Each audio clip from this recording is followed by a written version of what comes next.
श्रीराम जय जय राम। अभिमान जाणे ही देवाची कृपाच।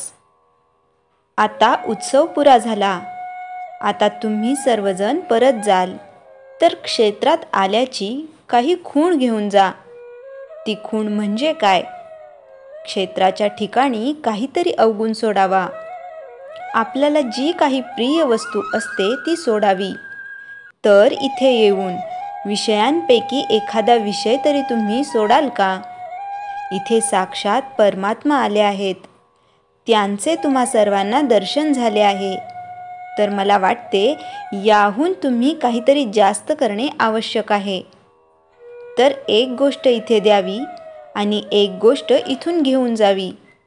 अभिमान इथे सोडावा आणि त्याच्या बदली देवाची कृपा घेऊन जावी। अभिमान तुम्हाला देता येईल का?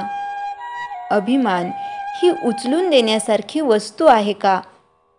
अभिमान जाणे म्हणजेच देवाची कृपा होणे आहे। अभिमान सोडू म्हणून सुटत नाही।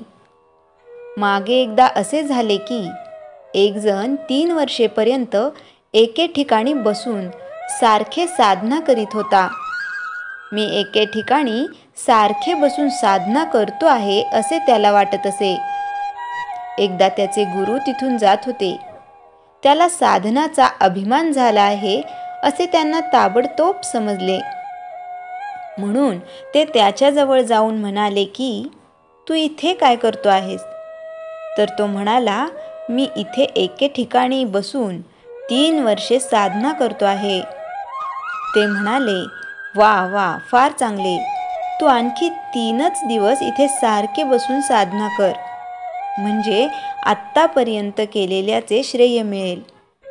तो तसे करू लागला।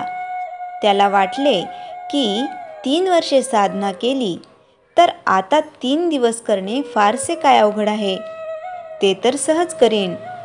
पण गंमत अशी की त्याला गुरुने सांगितल्यावर तिथे 5 मिनिटे सुद्धा बसवले नाही।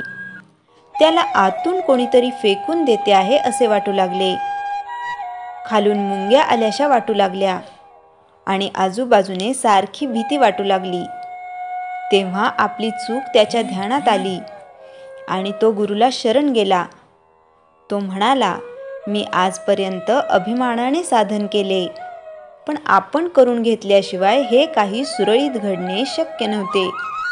आपणच माझ्याकडून सर्व करून घेतले आणि आपणच शक्ती दिली, म्हणूनच माझ्याकडून हे साधन झाले, नाही तर होणे शक्य नाही।